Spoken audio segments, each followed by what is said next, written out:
folks. My name is Miranda. I use she, her pronouns, and I'm a licensed professional counselor and sex therapist in Erie, Pennsylvania. And today I want to talk about minor attracted persons. And I want to talk about minor attracted persons because they are probably the most vilified population of folks in our culture. And most folks are making incorrect assumptions about them without actually knowing much about them. And those assumptions create harm for an already marginalized population. You may have noticed that I'm using the term minor attracted persons, sometimes abbreviated to MAPS, instead of the more commonly used term pedophile. And I'm doing this because the term pedophile has moved from being a diagnostic label to being a judgmental, hurtful insult that we hurl at people in order to harm them or slander them. I also prefer person-first language that recognizes that any label we might apply to a person is only part of who they are and doesn't represent everything that they are. We are all people first with many different facets or parts of ourselves, and this includes folks who are attracted to minors. So to start with, let's talk about what a minor attracted person is or who they are. This term simply means that the person has an enduring sexual or romantic attraction to minors. They've not chosen this attraction, just as the rest of us have not chosen whatever our attraction is. You don't get to choose to be heterosexual or to be gay or whatever you are. And you don't get to choose to be a minor attracted person. Some minor attracted persons are attracted to a specific age range of minors, while some are not.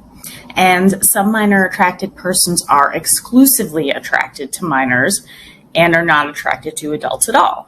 Some minor attracted persons are also attracted to adults. No, under no circumstances. I don't want to take part in it. I don't want to indulge in it. I don't want to condone it. I am tired of this same conversation being brought up by all these weirdos who pretend to act like they know everything about being vilified, marginalized, disenfranchised, excommunicated, all these different things, weak-minded because they have the dumbest idea on the planet. I understand everybody gotta wake up and be a part of the oppression Olympics. The blacks, the women, the gays, the lesbians, the straights, the cisgenders, the Trump supporters, the Democrats, all you different people just want to wake up and be a victim. But I think we can all unanimously agree that anybody who's a grown adult going around looking at 5 kids on the basketball court and saying,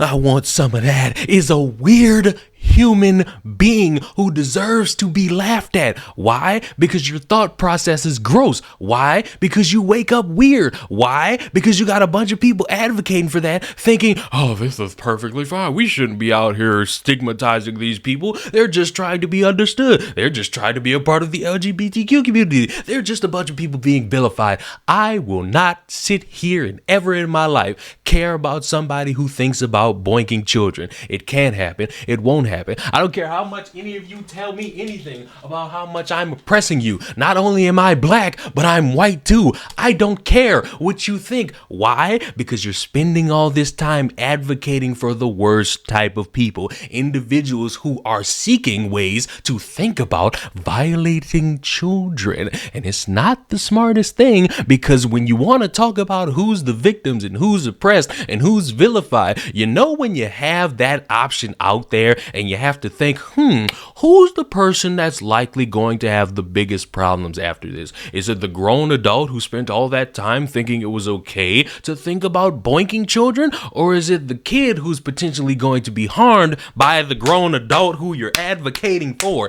I don't understand why people keep popping up out of thin air trying to make this notion stick, trying to make me, as a casual human being who walks on this planet, respect somebody who doesn't deserve deserve it from me. If you're gonna sit here and try that, I'm just gonna let you know it's not gonna work on me. It's not gonna work on a bunch of other people. Why? Because we don't want to see kids touched by anybody. And for the people in the back that are gonna sit there and say, oh, it's these gays fighting all the groomers again. Oh, it's that LGBTQ community. Obviously, it's those transgenders. You need to stop that shit and go to your church and talk to that pastor that hangs out by the boys choir, because that motherfucker is just as much of a problem as these people at these drag shows. You can't sit here and talk about one without talking about the other. I am tired of this same worn out conversation. So I, as the most talked about marginalized victim in the past 2 years, because Black Lives Matter, keep the peace, my brothers and sisters, a black man is going to tell you,